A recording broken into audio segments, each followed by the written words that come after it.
Hey, Jared here. Thanks for taking the quiz. I'm now going to be going over why the quiz is scored the way it is. To do that, I'm going to be looking at the definition of binge eating disorder. We're going to be going to medical sources, highly authoritative sites on Google, the top 10 search results. So let's dive in. Here's the first page of Google. I'm just going to scroll down and show you the places that we'll be looking at. We have the government, we have the Mayo Clinic, we have Healthline, WebMD, we got nationaleatingdisorders.org. Um, we have a few other great, highly authoritative sites that basically, as we'll see, pretty much all say the same thing about binge eating disorder, that there are around 7 to 9, 8 criteria that really define binge eating disorder. So let's dive into these. Okay, you can see it at the top of the screen that I've opened up all the sites from top to bottom. Now, what I'm going to do is just go through these one by one and look at how they define binge eating disorder. Let me move my screen out of the way. That would be helpful. Okay, so this is on the nationaleatingdisorders.org. Take a look at these diagnostic criteria. We have recurrent episodes of binge eating, a lack of control, eating much more rapidly than normal, eating until uncomfortably full, eating large amounts of food while not hungry, eating alone, feeling disgusted with yourself afterwards. In rest in wrestling in high school, I went through all these. I didn't know what I was going through, but it turns out that there is an underlying cycle that is very defined. There's a lot that we know about binge eating disorder, and it's curable. That's the really, really awesome news. So, um, 1, 2, 3, 4, 5, 6, 7. We have around 7 to 9 criteria on this page. And finally, please just note the DSM-5.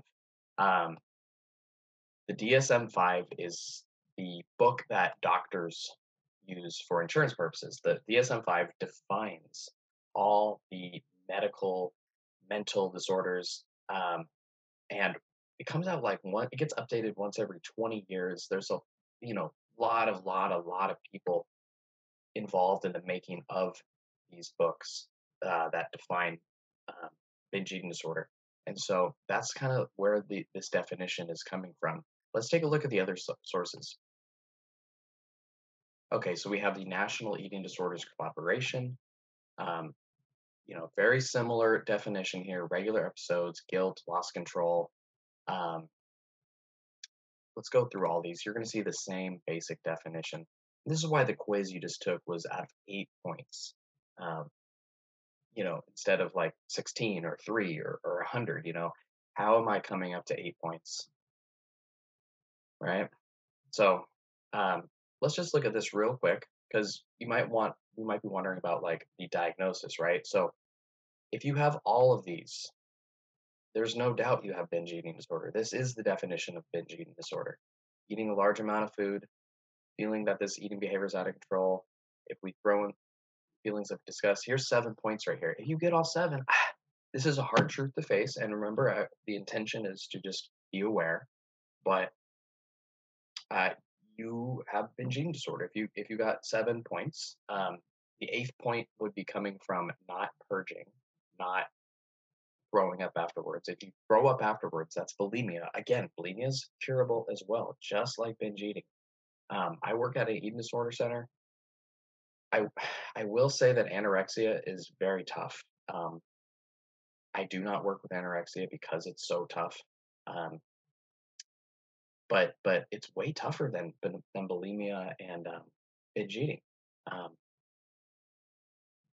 these two you can make significant measurable progress pretty quickly in a few months or so. Um, so, anyways, this quiz, these criteria are meant to just bring awareness so that you can find hope that you can get over these. You can absolutely. So, um, just wanted to make sure that we're clear on why your quiz score is the way it is. 7 and above, we have the exact match of symptoms. If it's 5 and 6, you're in the maybe category. If you have six of these, five of them, five of them, you would still technically have, you know, the disorder because it's marked by three or more of the following symptoms. These first two are mandatory: eating a larger amount of food over a short time period, feeling out of control. Those are mandatory. If you don't have those, you don't have binge eating disorder. Don't get me wrong.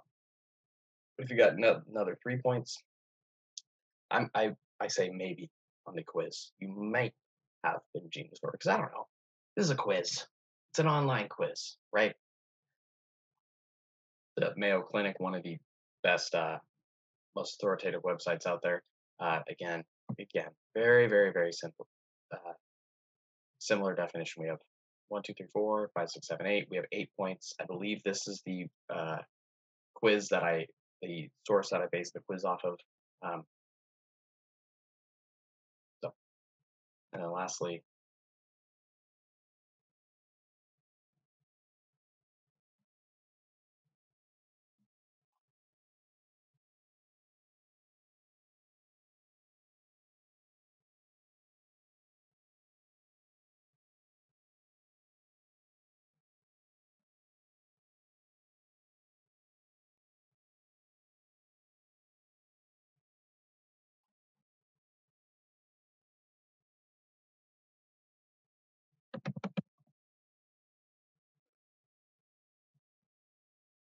lastly, here is a fascinating display of images from the binge eating disorder cycle. Binge eating and bulimia, these are so well defined. They are so well known. Um, there's, they're very well studied, and that's good because we know exactly how to treat them. We know exactly what to look for. And if you look at these different cycles, um, you know, th- these are this underlying cycle that is happening with binge eating, with bulimia. It's possible to have different variations of these patterns, but the same basic theme is here: restriction, hunger, loss of control, guilt. You need to try again. You know, um, whether it's anxiety related, um, you know, some type of restriction. You might not necessarily be on an official diet, right? Um, but some type of restriction, some type of control, even food elimination can sometimes be a little borderline control issues. Um, Yeah, so this is for bulimia. The purging is in there. If it was without any purging, it would be binge eating disorder. Um, these are all saying the same thing. I mean, I hope you by this video you can see that the definition is the same. All these different sources are agreeing on what binge eating disorder is. They are all describing the basic underlying foundational pattern, and yeah, so great. That's good. We want that. We want there to be a lot of agreement. We want there to be a lot of consensus. We want there to be like a very agreed upon path of treatment. And you can watch my other video. I'll link to it down below about treatment. Um, so with that being said, let's wrap up this video. Namaste.